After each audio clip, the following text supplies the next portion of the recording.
വില കൂട്ടി. ഇത് എന്നെ ബാധിക്കില്ല, കാരണം എനിക്ക് 2.5 ലക്ഷം രൂപ പെൻഷൻ ഉണ്ട്. സാധാരണക്കാരെ ബാധിക്കില്ല. ഇത് എന്നെ ബാധിക്കില്ല, എനിക്ക് 2.5 ലക്ഷം രൂപ പെൻഷൻ ഉണ്ട് എന്നാണ് പറയുന്നത്. വിഭജനം എന്ന് പറയുന്ന സാധനം ഒരു നമസ്കാരം, പുതിയ വീഡിയോയിലേക്ക് എല്ലാവർക്കും ഹാർദമായ സ്വാഗതം. ഇന്നലെ ഈ പെട്രോൾ വില വർധനയുമായി ബന്ധപ്പെട്ട് ഒരു പബ്ലിക് ഒപ്പീനിയൻ എടുക്കാൻ വേണ്ടിയിട്ട് ഒരു പെട്രോൾ പമ്പിൽ പോയപ്പോൾ അവിടെ നിന്നുകൊണ്ട് ഒരു മാമനല്ല ഒരു അപ്പൂപ്പൻ പറഞ്ഞ വാക്കുകളാണ് ഇപ്പോൾ സോഷ്യൽ മീഡിയ ട്രെൻഡ്. അതായത് ധാർഷ്ട്യം എന്ന് തന്നെ പറയാം. അപ്പൂപ്പനോട് ചോദിക്കുന്നു, ഈ പെട്രോൾ വർധനയെ കുറിച്ച് നിങ്ങൾക്ക് എന്താണ് പറയാനുള്ളത്, സാധാരണക്കാരെ ബാധിക്കില്ലേ എന്ന് ചോദിച്ചപ്പോൾ എടുത്ത വായിൽ പറഞ്ഞത് എന്നെ ബാധിക്കില്ല, എനിക്ക് 2.5 ലക്ഷം രൂപ ഈ പറയുന്ന എന്താണ് പെൻഷൻ ഉണ്ട്, പാവപ്പെട്ടവന്മാർ എന്തിനാ, അവനൊക്കെ വേണമെങ്കിൽ പൈസ ഇല്ലാത്തവൻ സൈക്കിളിൽ പോയാൽ മതി, ഇല്ലെങ്കിൽ നടന്നു പോയാൽ മതി എന്ന് പറയുന്ന ഈ നാറിക്കിളവന് 2 വാക്ക് നമുക്ക് പറയാമെന്നുള്ളതാണ്. 2 എണ്ണം കൊടുത്തില്ലെങ്കിൽ കിളവന് കുറച്ച് വിവരക്കുറവുണ്ട്, കുറച്ച് പണത്തിന്റെ ഹുങ്കുണ്ട്. അപ്പം റിയാലിറ്റി എന്താണ് എന്നുള്ളത് നമുക്ക് ഈ അപ്പൂപ്പന് പറഞ്ഞു മനസ്സിലാക്കി കൊടുക്കാം എന്നുള്ളതാണ്. ആദ്യം നമുക്ക് ആ ഒരു വീഡിയോ കാണാം. ഡീസലിന് വില കൂട്ടി. ഇത് എന്നെ ബാധിക്കില്ല, കാരണം എനിക്ക് 2.5 ലക്ഷം രൂപ പെൻഷൻ ഉണ്ട്. സാധാരണക്കാരെ ബാധിക്കില്ല. ഇത് എന്നെ ബാധിക്കില്ല, എനിക്ക് 2.5 ലക്ഷം രൂപ പെൻഷൻ ഉണ്ട് എന്നാണ് പറയുന്നത്. വിഭജനം എന്ന് പറയുന്ന സാധനം ഒരു ലെവലേഷൻ പോലും ഇല്ല. അതായത് അപ്പൂപ്പന്റെ ഭാഷയിൽ, അതായത് പാവപ്പെട്ടവൻ ജീവിക്കേണ്ട, പാവപ്പെട്ടവൻ നിരങ്ങിപ്പോയാലും നടന്നു പോയാലും പണമുള്ളവൻ മാത്രം ഇവിടെ എന്താണ് പെട്രോൾ അടിച്ചാൽ മതി എന്നുള്ളതാണ് അപ്പൂപ്പന്റെ ഒരു വിലയിരുത്തൽ. 106 രൂപയാണ് ഇപ്പൊ പെട്രോളിന്റെ വില. എനിക്ക് ബാധിക്കില്ല.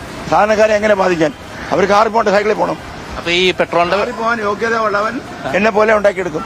പക്ഷെ വേറെ കാര്യമില്ലേ, പെട്രോളിന്റെ വില കൂടി എന്ന് പറഞ്ഞാൽ അത് സാധാരണ വില കൂട്ടില്ലേ? It's not going to effect anything. സാധാരണ വില കൂട്ടി ഇല്ല. മനസ്സിലായില്ലേ? പൈസ ഇല്ലാത്തവൻ പോകണ്ട, അവൻ നടന്നു പോയാൽ മതി, ഇത് ആരെയും ബാധിക്കില്ല എന്നുള്ളത്. അതായത് എനിക്ക് പണമുണ്ട്, ഞാൻ കാറിൽ പോകുമെന്നുള്ളത്, എനിക്ക് 2.5 ലക്ഷം രൂപ എന്തുണ്ട്, എനിക്ക് പെൻഷൻ ഉണ്ട്, അതുകൊണ്ട് പിന്നീട് എനിക്ക് പ്രശ്നമില്ല, പിന്നീട് എന്നെ ഇത് ബാധിക്കത്തില്ല എന്നുള്ളതാണ്. അതുമല്ല, ഈ പെട്രോൾ വില വർധന കൊണ്ടുവരണം എന്നുള്ളതാണ്. മറുപടിയൊക്കെ തരാം, ആദ്യം ഫുള്ള് കാണാൻ കേട്ടോ. എല്ലാം കൂടാതിരിക്കാൻ ഒക്കില്ല. പെട്രോള് കുറഞ്ഞുകൊണ്ട് വരികയാണ്, അതിന്റെ നിക്ഷേപം കുറഞ്ഞുകൊണ്ട് വരികയാണ്. അപ്പൊ നമ്മൾ ഊറ്റിയെടുത്താണ് കൊടുക്കുന്നത്. കുറെ കഴിയുമ്പോൾ പെട്രോൾ ഉണ്ടാകത്തില്ല. അതുകൊണ്ട് there is a requirement of putting a brake to it. അതിനൊരു തടയിടേണ്ട ആവശ്യമാണ്. ഐ സപ്പോർട്ട് ദാറ്റ് എന്നാണ് പറയുന്നത്. ഈ വിവരമില്ലാത്ത മാതാപിതാക്കൾ കാണത്തില്ല, ഈ മാമന്റെ ഈ കളവന്റെ മാതാപിതാക്കൾ കാണത്തില്ല. ഈ വിവരമില്ലാത്തവൻ ഇവൻ തന്നെയായിരിക്കും ഇവന്റെ മക്കളെ ഇതുപോലെ തന്നെയായിരിക്കും പഠിപ്പിച്ചു വിടുന്നത് എന്നുള്ളതാണ്. അതായത് ഞാൻ മാത്രം തിന്ന് പെരുത്താൽ മതി, പൈസ ഇല്ലാത്തവൻ തിന്നണ്ട എന്നുള്ളതാണ് ഇവൻ പറയുന്നത്. എന്റെ പൊന്നെ കളവ, പൊന്നെ മാമൻ മനസ്സിലാക്കുന്ന ഒരു കേസ്. ഈ 2.5 ലക്ഷം രൂപ എന്ന് നീ ഇവിടെ കിടന്ന് വിളിച്ചു പോകുന്നില്ല. ഈ 2.5 ലക്ഷം രൂപ താങ്കൾക്ക് എങ്ങനെയാണ് കിട്ടുന്നതെന്ന് അറിയാം. ഈ പാവപ്പെട്ടവന്മാരുടെ നികുതി പണമാണ്. ഈ മനസ്സിലായി, ഈ പെട്രോൾ വാങ്ങുന്നതായിക്കട്ടെ, അരി വാങ്ങിക്കുന്നതായിക്കട്ടെ, മുട്ടായി വാങ്ങുന്നതായിക്കട്ടെ, ഏറ്റവും കൂടുതൽ ഹ്യൂജായിട്ട് വരുന്നത് ഈ പാവപ്പെട്ടവരാണ് ഏറ്റവും കൂടുതൽ, സാധാരണക്കാരാണ് ഏറ്റവും കൂടുതൽ.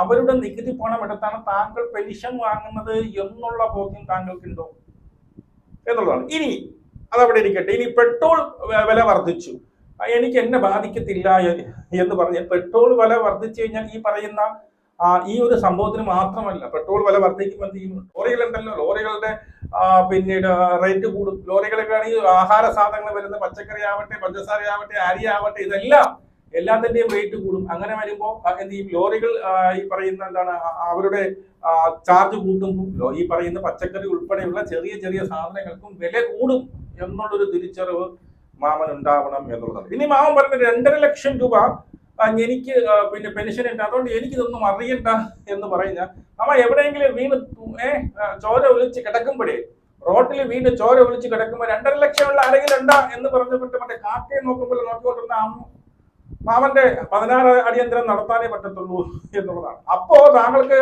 തുണയായിട്ട് രക്ഷനായിട്ട് വരുന്ന എന്നും എപ്പോ റോട്ടിൽ വീണാലും, അല്ലെങ്കിൽ ഒരുത്തൻ റോട്ടിൽ വീണ് കിടന്ന മറ്റവന്മാരൊക്കെ ആരും കൊണ്ടുപോകും, അവിടെ ഉള്ള സാധാരണക്കാർ തന്നെയാണ് എടുത്തുകൊണ്ട് പോകുന്നത്. അപ്പോൾ ഈ 2.5 ലക്ഷം രൂപയുള്ള പിന്നെ ആരെങ്കിലും കാത്തു മാമന്റെ 16 അടിയന്തരം നടത്തേണ്ടതായിട്ട് വരും എന്നുള്ളതാണ്. ഇനി മാമൻ പറഞ്ഞതുപോലെ ഈ പറയുന്ന സാധാരണക്കാരെന്ത് ചെയ്തിട്ട് നിങ്ങൾ പൈസ വാങ്ങാൻ പിന്നീട് അല്ലെങ്കിൽ പെട്രോൾ വാങ്ങാൻ ഗതിയില്ലാത്തവൻ സൈക്കിളിൽ പോയാൽ മതി, അല്ലെങ്കിൽ നടന്നു പോയാൽ മതി എന്ന് പറഞ്ഞാലും ഈ പറയുന്ന മാമനെ അവസാനം നിരങ്ങി പോകേണ്ടതായിട്ട്, ഈ കാർ ഓട്ടിക്കാനുള്ള പെട്രോൾ കിട്ടത്തില്ല, അല്ലെങ്കിൽ മൂത്രം ഒഴിച്ച് ഓടേണ്ടതായിട്ട് വരും. കാരണം സാധാരണക്കാരൻ പെട്രോൾ വാങ്ങുന്നില്ല എന്ന് എന്ന് കരുതി കഴിഞ്ഞു കഴിഞ്ഞാൽ പിന്നെ പെട്രോൾ ഇങ്ങോട്ട് വരത്തില്ല. കാരണം 90% ഈ പറയുന്ന സാധാരണക്കാരാണ് ഈ പെട്രോൾ വാങ്ങുന്നത് എന്നുള്ളൊരു സത്യമുണ്ട്. അത് ചെറിയ വണ്ടി ആയിക്കോട്ടെ, ഈ പറയുന്ന മോട്ടോർ സൈക്കിൾ ആയിക്കോട്ടെ, ഓട്ടോ ആയിക്കോട്ടെ, അവരുടെ ദൈനംദിന ജീവിതത്തിന് വേണ്ടിയിട്ട് അവർ വാങ്ങുന്നത്. അപ്പൊ ഏറ്റവും കൂടുതൽ പെട്രോൾ വാങ്ങുന്നത് സാധാരണക്കാരനാണ് എന്നുള്ള സത്യമുണ്ട്. അപ്പോ മാമൻ പറഞ്ഞ പോലെ എന്താണ്, സാധാരണക്കാരൻ ഇനി വാങ്ങണ്ട, അവന്മാരെല്ലാം ഇനി സൈക്കിളിൽ പോയാൽ മതി എന്ന് പറയുമ്പോൾ പിന്നെ പെട്രോൾ ഇറക്കുമതി ചെയ്യില്ല. കാരണം ഇവിടെ കൊണ്ടുവന്ന് ഇവർക്ക് ലാഭം വേണ്ടി, പെട്രോൾ പമ്പുകാർക്ക് വല്ല ലാഭം വേണ്ടി. നിങ്ങളെ പോലെയുള്ള കുറെ പണമുള്ള 2.5 ലക്ഷത്തിന് എബോ പലിശ വാങ്ങുന്ന ആരെങ്കിലും വന്ന് കുറച്ച് വാങ്ങിച്ചുകൊണ്ട് പോയെന്ന് പറഞ്ഞാൽ അവർക്ക് ഒരു തേങ്ങയും കിട്ടില്ല. അപ്പൊ അവരെന്ത് നിർത്തും? ഈ പറയുന്ന പെട്രോൾ വരവങ്ങ് നിർത്തും. അപ്പോൾ ഈ പറയുന്ന മാമൻ നിരങ്ങി പോകേണ്ടതായിട്ട് വരും. മാമൻ അതിനുള്ള പിന്നെ പ്രാക്ടീസ് കാണില്ല. ഇവിടെയുള്ള സാധാരണക്കാരൊക്കെ നടന്നും സൈക്കിൾ ചവിട്ടിയൊക്കെ പോയി അവർക്ക് ആ പ്രാക്ടീസ് ഉണ്ട്, അവർ പോവും. മാമനെ കൊണ്ട് പറ്റില്ല. മാമനെ വീട്ടിനകത്ത് ഇരുന്ന് മനസ്സിലായ ഇരുന്ന് കാലം കഴിയേണ്ടതായിട്ട് വരും മാമ. അപ്പോ ഇതുപോലുള്ള സംഭവങ്ങൾ മാമൻ പറയുമ്പോഴേ ഒന്ന് ഓർത്ത് പറയുന്നത്, എന്നാലും ഒരു അഹങ്കാരം നോക്കിക്കണം. ഒരു വിവരത്തിന്റെ ഒരു ലേശമെങ്കിലും വിവരമുള്ളവർ അങ്ങനെ പറയുമോ എന്നുള്ളതാണ്. അപ്പൊ മാമ ഞാൻ മാത്രം തിന്നാൽ മതി, പാവങ്ങൾ ആരും തിന്നണ്ട എന്ന് പറഞ്ഞ് നടക്കാതെ കുറച്ച് വിവരം, കാശ് മാത്രം കിട്ടിയിട്ട് കാര്യമല്ല. കുറച്ച് വിവരം ഈ പറയുന്ന സാധാരണക്കാരോട്, പാവപ്പെട്ടവരോട് കുറച്ചൊരു സഹാനുഭൂതിയൊക്കെ കാണിച്ച് വെക്കുക. കുറച്ച് അഹങ്കാരം കുറച്ച് കഴിഞ്ഞാൽ ആൾക്കാർ നല്ലതെന്നേ പറയുള്ളൂ എന്നുള്ളതാണ്. ദിയാകൃഷ്ണയ്ക്ക് പഠിക്കരുത്. ദിയാകൃഷ്ണയുടെ അച്ഛനായിരിക്കാനുള്ള എല്ലാ യോഗ്യതയും താങ്കൾക്കുണ്ട് എന്നുള്ളതാണ്. ഇനി ഭാവിയിൽ വല്ല അച്ഛന്മാരായിട്ടാണോ എന്തോന്ന് അറിയില്ല.